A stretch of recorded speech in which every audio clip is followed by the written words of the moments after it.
welcome to this wonderful afternoon event. I'm so thrilled to be presenting perhaps one of the most consequential musicians to come out of Monterey County in recent memory. Please join me in welcoming clarinetist, masterful chamber music musician, and YMM alum Mariam Adam.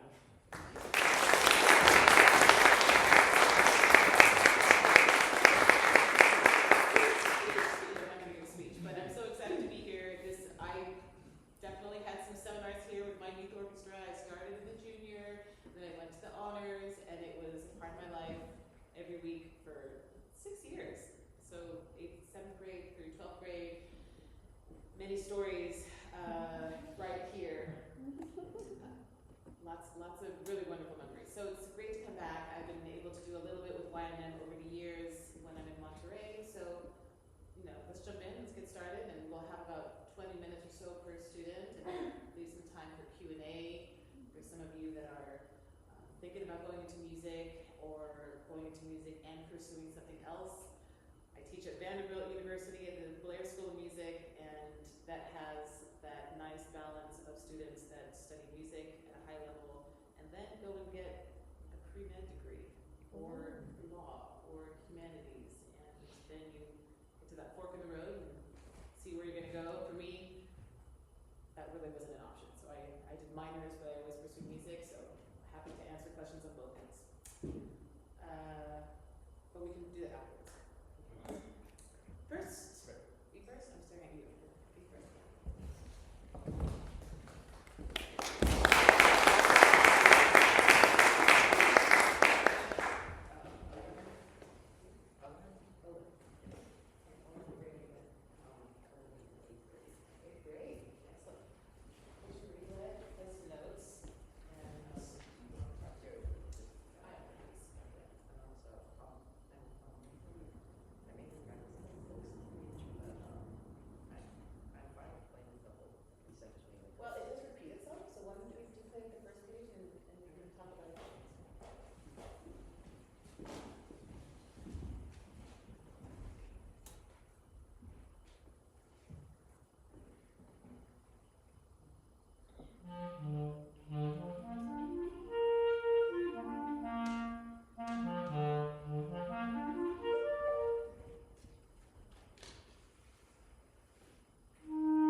a piece that some people can kind of, but some people can get lost in the rests and also speed ahead in wrong places. I'm also going to tell you that I discovered this piece with a legendary clarinetist that lived right down the grade in Carmel by the name of Rosario Mazzeo. Does this ring a bell to anybody? Y'all too young. He was a legend. Now, here's something that might resonate. Robbie. We'll get to him later. But he was also a bit of a philosopher in some ways. And so I brought this piece to him, and he helped me to discover it in very like a vocal way that I had never thought about it before, and it sticks with me ever since then. So I wanted to share that with you. So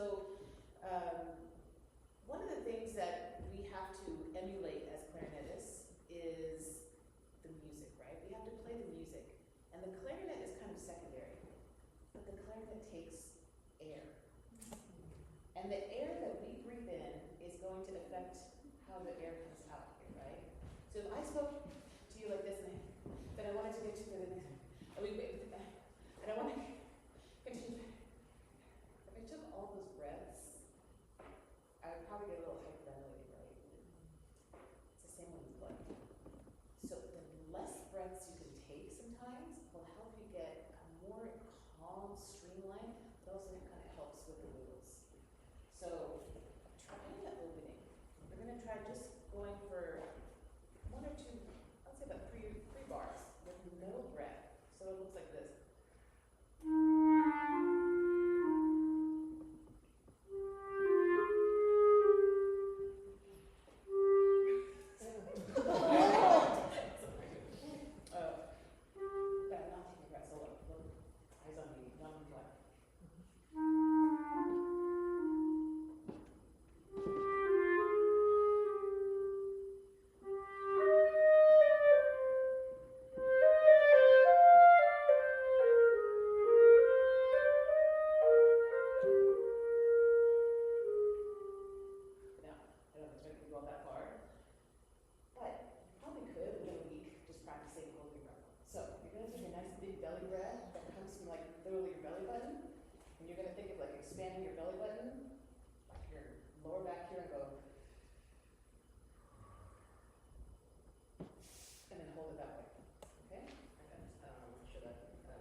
you're aware of what that breath can do to relax you, it'll help, especially as you get down to when you start to see more notes on the page, right?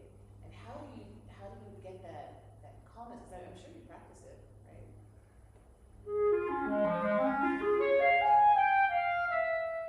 That's not an issue. Just not an issue, but you probably practice. So let's start this at the beginning again. You're gonna get all that air out. Wiggle it out. Get like all your body involved. This also really helps. Like get weird with it. Right? Just like arms up to the side, paint a little bit, and then I'll give you the last little bit of juicy tidbit that that's it. Okay, try to get the opening. Yeah, get it all out.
But yeah, because I'm not, the second one, I just concentrate with air from here, right? Okay. Don't judge me, I know we're Californian, I'm gonna have to kill this fly. It's like landing behind these flies. It'll come back as soon as we try that focus. Try that again from here.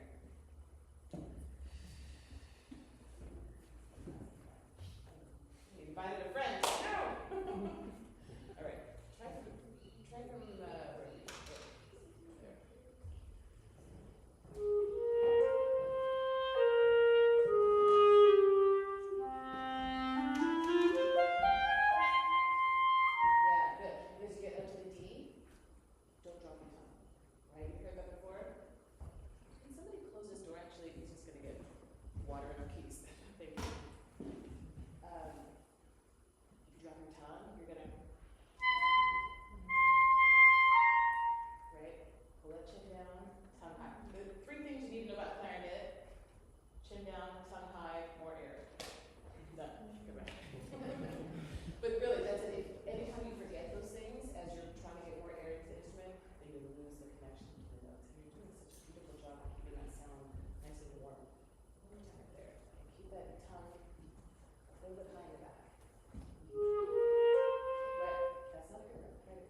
if you can.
much less, and you're just expelling that much less gasoline in the tank.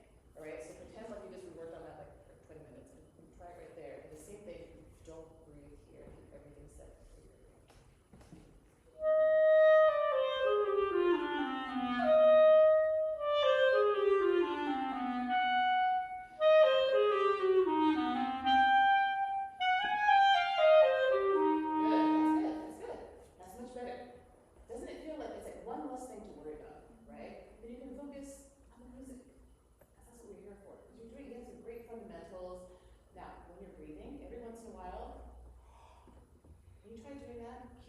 Lip on the mouthpiece, and just drop your jaw. Watch what your belly's gonna do. From the same place. Just try. We're gonna try just a breath first. Yeah. You see how your belly just came out, and all of a sudden that belly button and the like your tailbone almost like they go away from each other and expanding. And then you want to get it to the side too. That's the kind of breath you want before you start, and that will last you 2 lines. Try it from right there after the second half. Yeah. Yeah. Hold it. Oh, try one more time. Yeah.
Right there. We have a few minutes. Listen, when you're practicing stuff that's a little more technically challenging, what's your method? I usually like try to break it down into like smaller pieces and then like one individual. Okay. Can I add one to that? So if you had an let's say like this one here. Let's do the harder one. This is the F sharp. Yeah. So you start with the last note that you're writing at. What's the last note we got there? Okay. So play the C. Good. Now play the note before it. And play the last 2 notes. So play this. Good. Now we're going to add one more note. Good. Now what do you think we're going to do? Add the note before that. Yeah, and if you find any flubbity flute in there, then repeat it, right?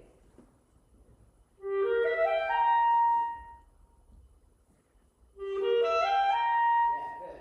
Watch this finger here. These are always our lazy fingers. Right? One more time. Yeah.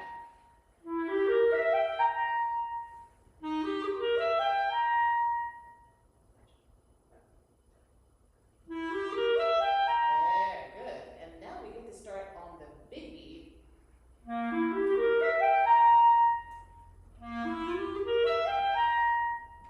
Gotta do that one again. Try it again. Nice, right? Now you've done it in the reverse order that your brain is going to be able to read it forwards and backwards. And that kind of feeding your neuroplasticity, it's important because sometimes we try things over and over and then in the moment of execution it's not working. So you have to maybe kind of enter the room from a different door.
was still eating kind of thing.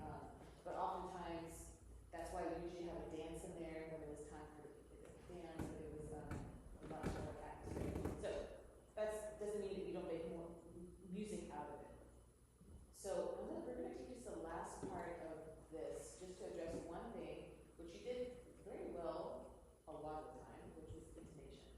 When you're playing in this setting, it's going to already be a strange thing to have the balance. In general, you can play a lot more. You can have a little more front to the note, if that makes sense, so that you're not right.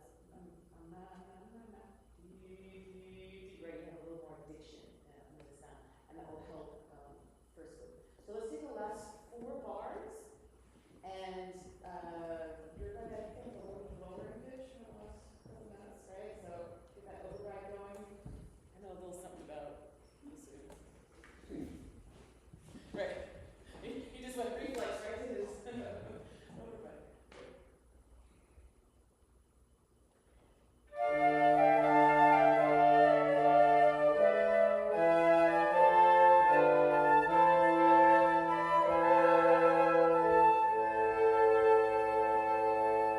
Yeah, better, good.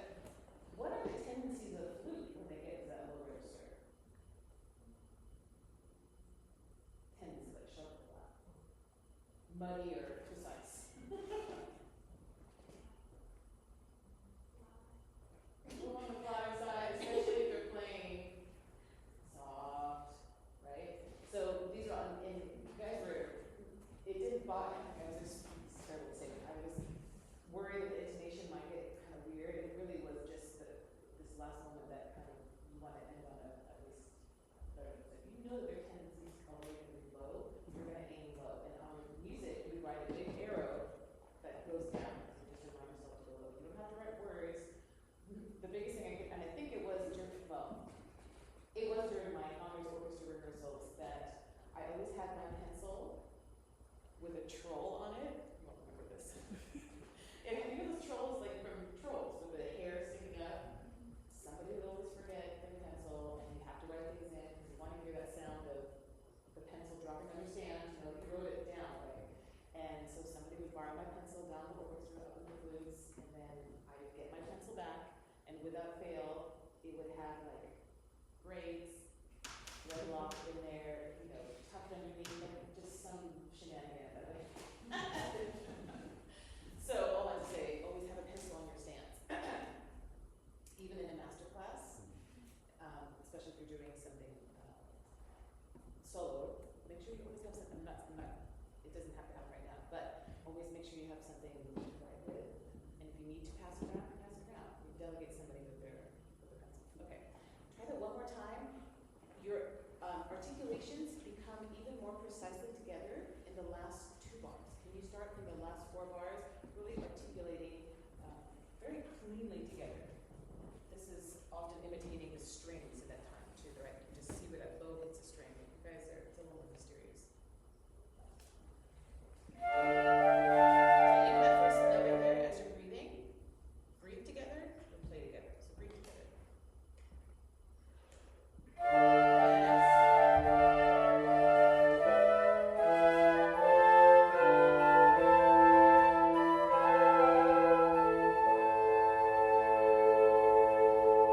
Oh, good, right, almost went too far. That's good though. See, and pitch-wise, do you ever, with strings especially, it's easier to find your pitch from below the pitch and rise up to it. Our ears are just a little more attuned. So even what you did right there, I'm not mad at that because it might help you find the pitch. Sometimes we don't hear it when it's too sharp and you have to go down. When I listen to my students in their recitals, I have to sit in the corner because you know what I do involuntarily? Like there's a note that's like pitch, like, oh, does this go up? Oh, okay, bring it down. So that people don't see me. But I didn't have to do it too much, but that's something to listen for. Now, with that idea of breathe together and play together, start at the top of this particular movement. This is the first one. Yeah, just start at the top of this movement.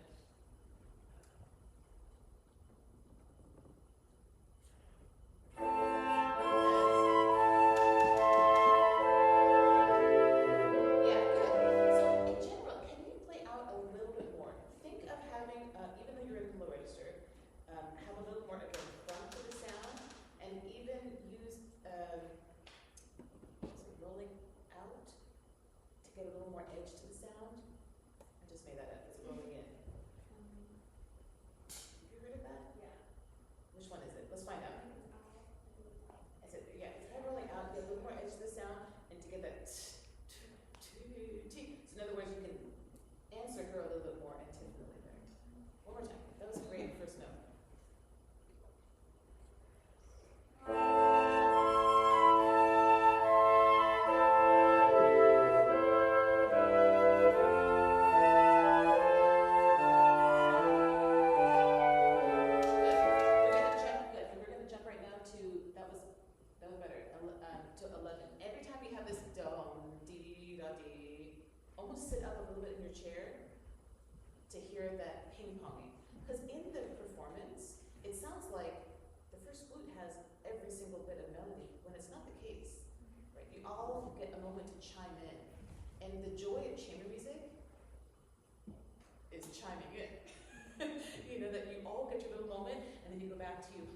Harmonizing, then you're doing the rhythm, and then it's your solo, and then you get to play everything, and then you get to play off of each other. So use that interaction. It makes it even more interesting and enjoyable for the audience. So 11. Why did I pick 11?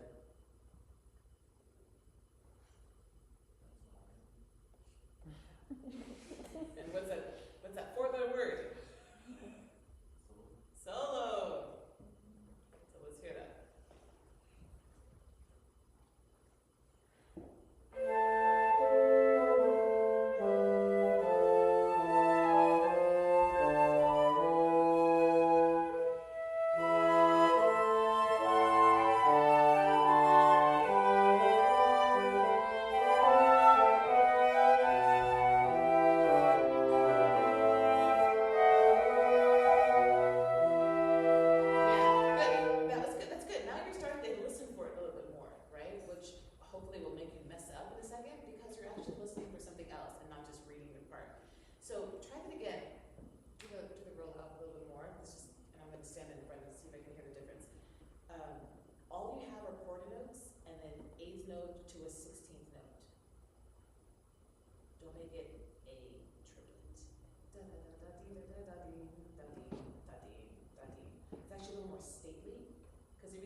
guys ever get to play outside of the selected concert?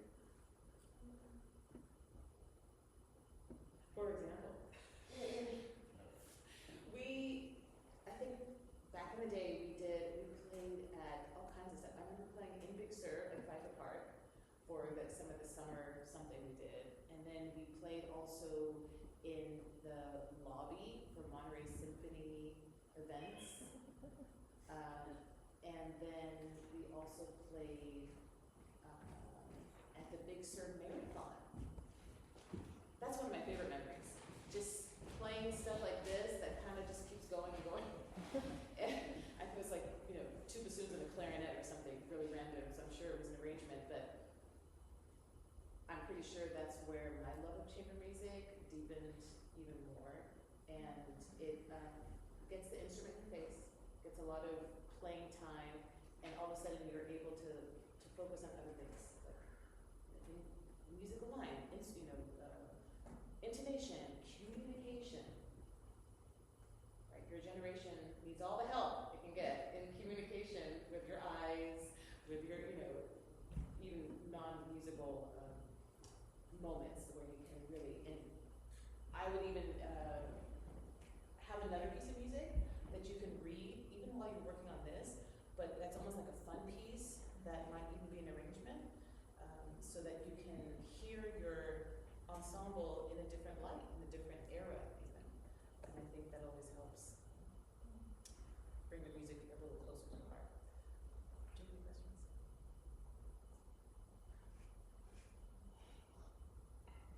Thank you. Thank you. That was fun.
you'll see that a lot of the transitions with notes are smoother. Right? Can you try that opening phrase? And you're really going to focus on.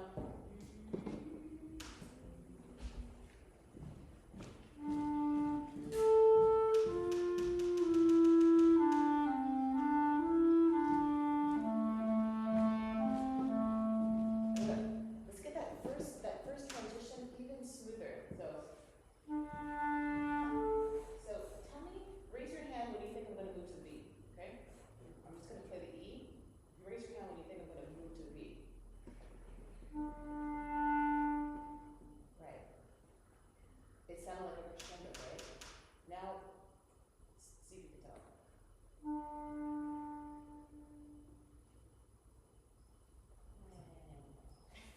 Because I basically slowed my air down. No airy, no worky. Right? It's like me in the morning. No coffee, no worky. So you got to have a little bit of speed to get through that note where you're covering the whole clarinet. Right? So that's another reason to keep that air real. Engage the diaphragm a little more. Speed up that air. Can you try that one more time? Feel like you're playing that B like it's coming out of your nose. Better. One more time. Yeah, get your eight. Try that again. Yeah, the grunt happens because things are dropping. Do you remember what I said before about the 3 elements of clarinet playing?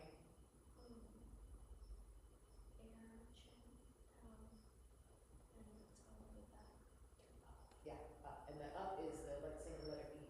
Some people like to think he. If you say he, gets you to do a little more belly pressure. Because if you're just using the air that's up here, you can't get through the clarinet. So it really just comes down to like how much air could you, like can you make this paper, can you do this? Just make it, keep it sustainable.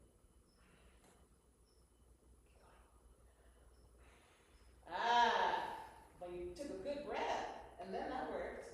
That's the air that you need. Try one more time. You gotta so see if you can get that air moving just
of getting that B, that air moving really fast on the B.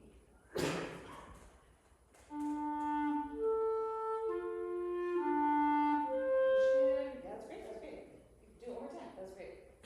Speed up the air on the E even more. Right, it just kind of, it's like a skate ramp going up. You have to get momentum of that air to go up the skate ramp.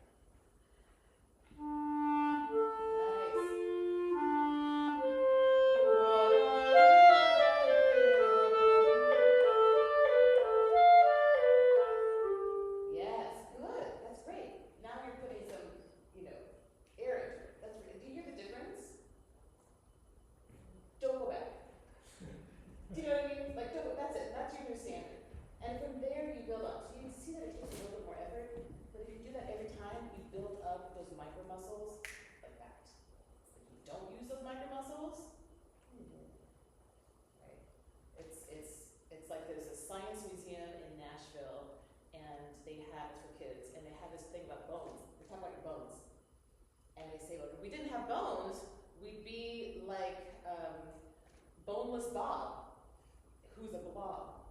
And I think of this far too often, but he literally is a blob. And they're like, this is what your body would look like if you didn't have bones. And so in our playing, we always have to think like we've got a good backbone. And that is like in the drive for the air. Because it will connect everything. Because you're kind of like, I saw you're ready to exit everything. Even if you got a fly around you, if your air engages, the notes will come out. Okay, we're going to do one last little here. Right here. When you're using, are you right-handed or left-handed? Right. Okay, so you should have a little bit more like strength in your right hand. Make sure that you're keeping your hands, your fingers curved on both hands. If you look down the clarinet, you should be able to see kind of like a figure 8 almost. So it looks like this. Letter C, letter C. And then when you're moving your fingers, all you have to do is moving it really from this knuckle here, so that you're not going this kind of thing. That's a whole lot of, like somebody walking like this.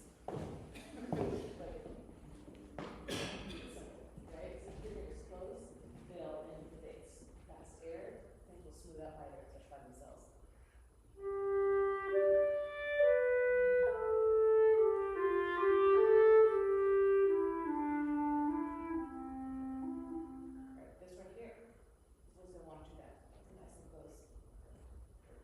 It won't happen overnight. Every time you play, try to remember just like, okay, right here, that's the spot. Okay, prepare that fast air on the A, B, smooth.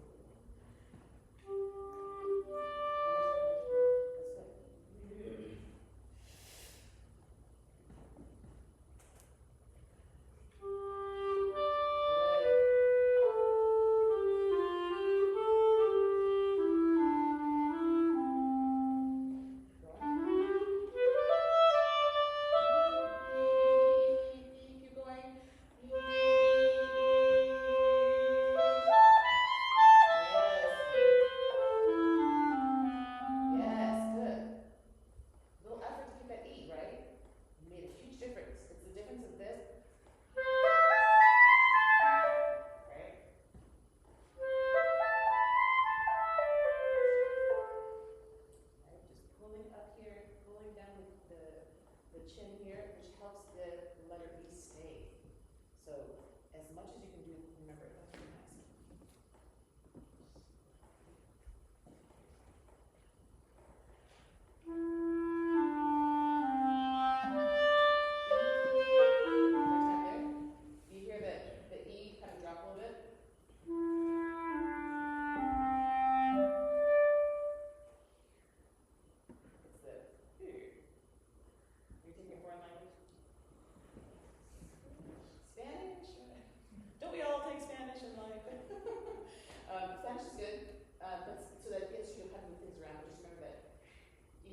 I'm not sure I know your age either. It just means to slow down a little bit. It's like it's slowing down to the curve, right?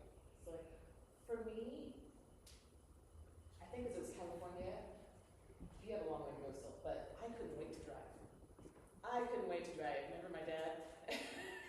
We would drive this big, long Lincoln Continental down, and everything was slow. I was like, if I was at this red light, I would have gone already. I was always just, couldn't wait to drive in the mountains, couldn't wait. And then there was a moment when a light bulb went off that, the velocity of driving and the speed, how we take a curve, and just that sense of impetus and momentum is very related to how we use our ear, right? Don't forget that when you're also speaking, that's how you use your ear. I mean, you seem like a quiet girl, but I think you can be probably loud around your friends. Is that fair to say? Yeah, there's a little fire in there. So use it in your ear. Use it in the clarinet, right? It'll come out in a much better way. Okay. Try that again right here. Drive. What's that? Right here. One more time. You're going to drive your car a little bit faster here, keeping the tone up.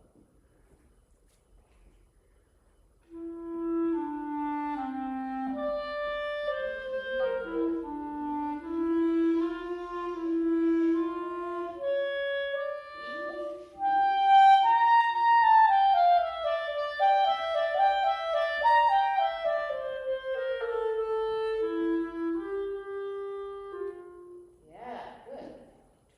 This is such a pretty melody. One more time, I'll go from there. It's a little faster.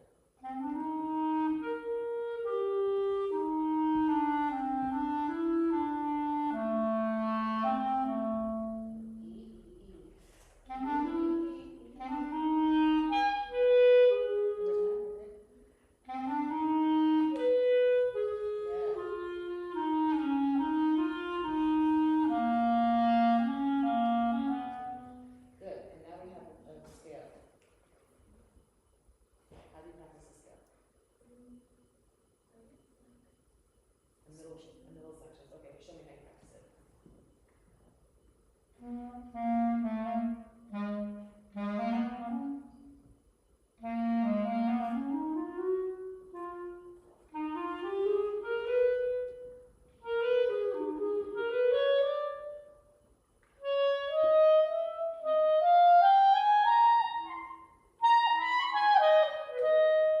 Okay, so you saw how I worked with Owen to start from the end. This would apply here as well. The other thing is, even when you're practicing something slow and you're still kind of figuring it out, put your air on auto drive. Because what just happened now is that you were trying to put in notes and you not even blow air for the clarinet steadily to get the notes out. So you could have had the right ones, but we wouldn't have known because you don't have the air behind it. So, moral of the story, your air is your secret weapon. So if you don't use it, that's on you, right? And how you use it, get it out of your lungs. Do you know that your lungs go from here to here? So all the way up here to here. They are the size they're going to be for the rest of your life. You can expand them and exercise them, but they're not going to grow necessarily. What does grow is your diaphragm, which is like a belt around. That muscle can get stronger and grow. So that's when you want to think about exercising and you want to think about expanding your lungs as much as possible. But as you pump all that through, how is it getting into the clarinet? What letter are you going to think about? E. And show me your two lungs. Oh, that's nice. That's the key. Good. Thank you so much.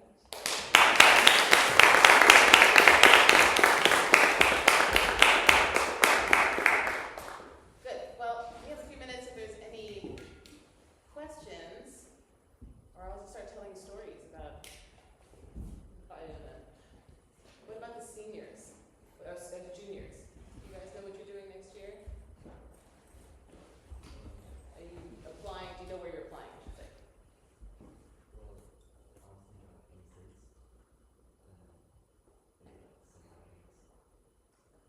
And right, just a few. And do you know what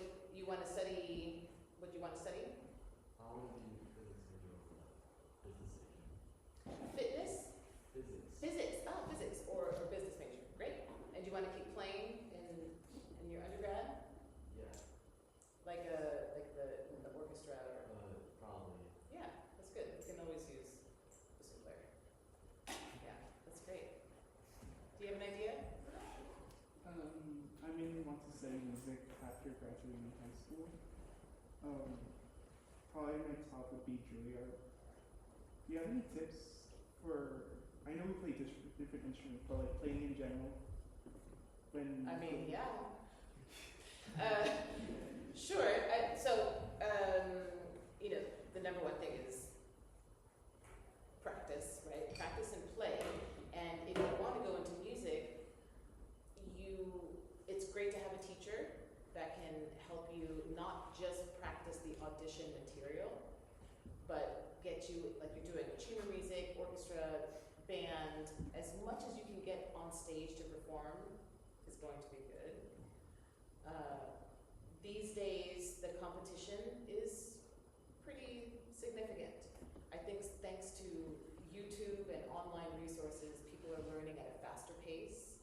So I think you need to have your special sauce, right? You have to have something that makes you a little special while you're doing the basic things like playing in tune, playing in rhythm, playing musically, and choosing repertoire that's also off the beaten track. But also things like sight reading. How's your sight reading? It's getting Good. Every day. Work on it. Every day. Take the etude books from the clarinet. Oboes are always stealing our etude books. And sight read through those. That's going to work a part of your brain that will be really, really helpful.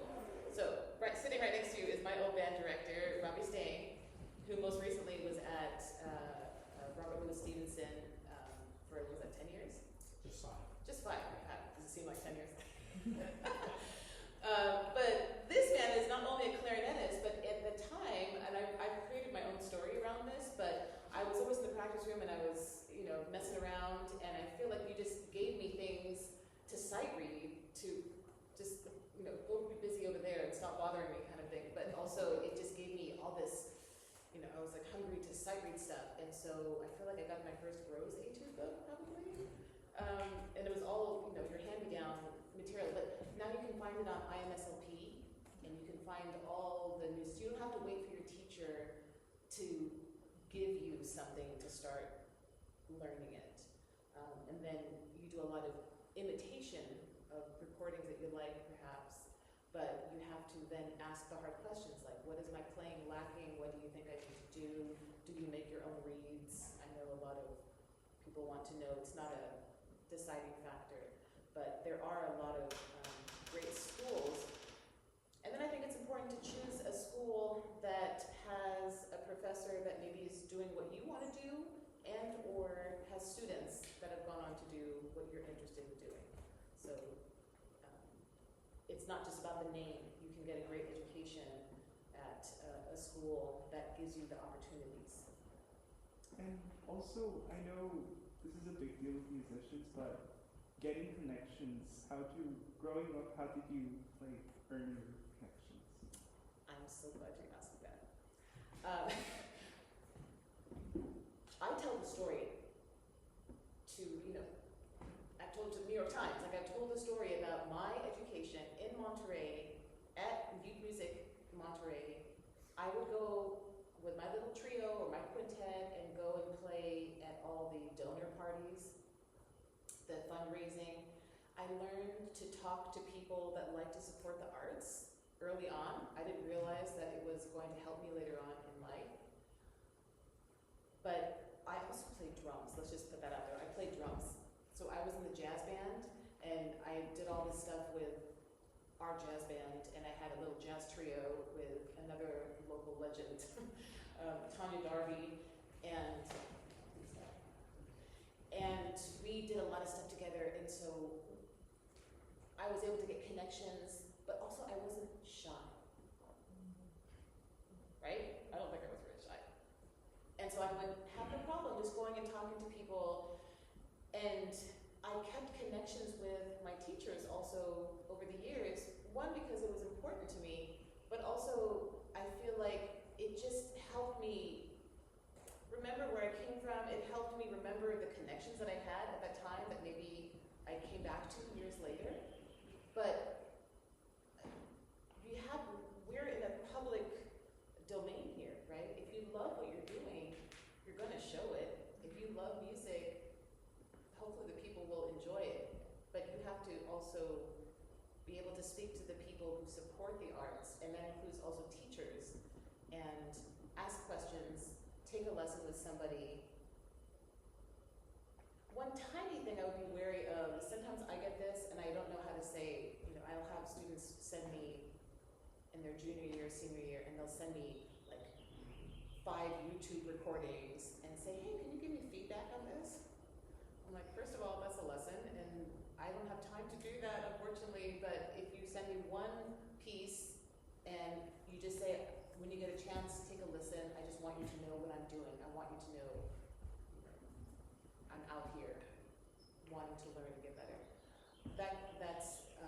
There's nothing wrong with it. You can find everyone's email. When you're ready to go to summer festivals, that's, truth be told, I should just start with that. It's the summer festivals where I made all my connections and kept them. When you're ready to do that, it's also good to connect with this teacher you want to study with before you audition. Because a lot of times they're getting dozens and dozens and they don't know anybody from anybody. But if you have some connection, I mean, you've got Oberlin and Juilliard right here, and that's a great pedigree, and those are a lot of great connections. And most of those people go to be professionals. So, piggyback on that a little bit in the double reed world. But you have a lot of resources here. The Carmel Valve Festival brings in people from all over the world. So I would always, every summer, at least YMM had some connection with the Bach Festival at some point. And I would just sit next to them and ask questions and just observe and make the most of it. And yeah. So, be ready to play too. Just say like, would you listen to the open of my Mozart concerto? And be ready to play right then and there. That's the real. Just be ready. And that comes with performing a lot. It won't make you nervous. Also, do you have any tips for nerves? I know you said you were like not For? nerves for like upcoming performances or just like auditions in general. Play for everybody. Play for your grandma. Play at your church, play at a church. Doesn't have to be your church. Play,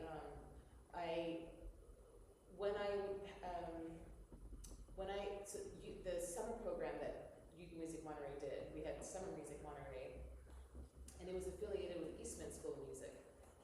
So we got a lot of great people that would come out for that, and it was tremendous. And I think therefore it got more expensive, and so I had to raise money because my family wanted to pay for some of it, but if you wanted to, they're expensive now. So at the time, I wrote to Kiwani's Club, the Lions Club. I wrote to all these places, and I said, if you give me $100, I'll play for you.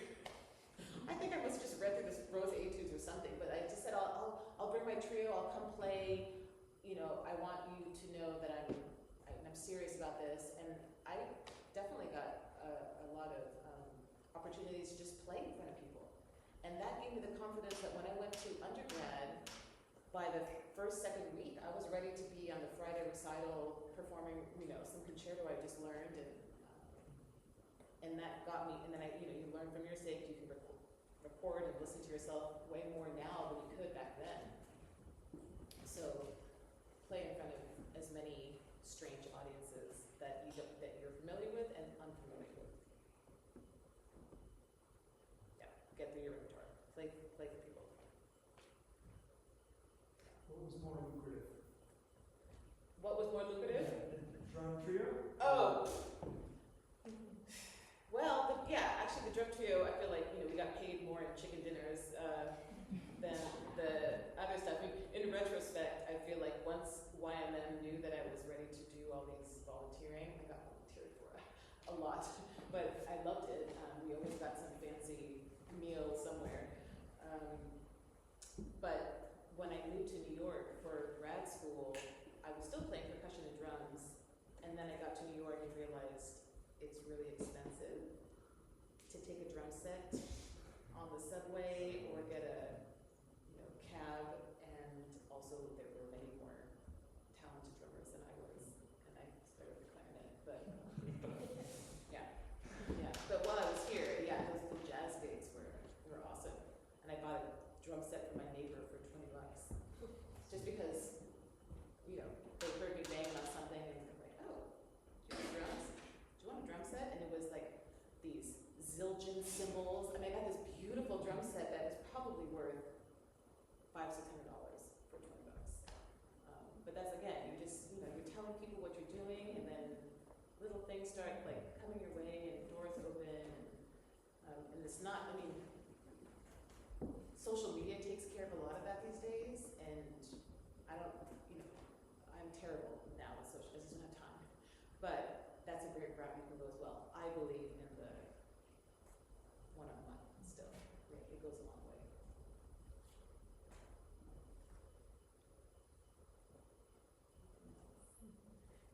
Come to the concert on Saturday or Sunday. I think there's still tickets left. Maybe you guys have access to them. I don't know if Nicola gives you some I can ask. You can always ask. So for everybody who doesn't know, Mariam Adam is playing with the Monterey Symphony in this weekend's concerts, and it's going to be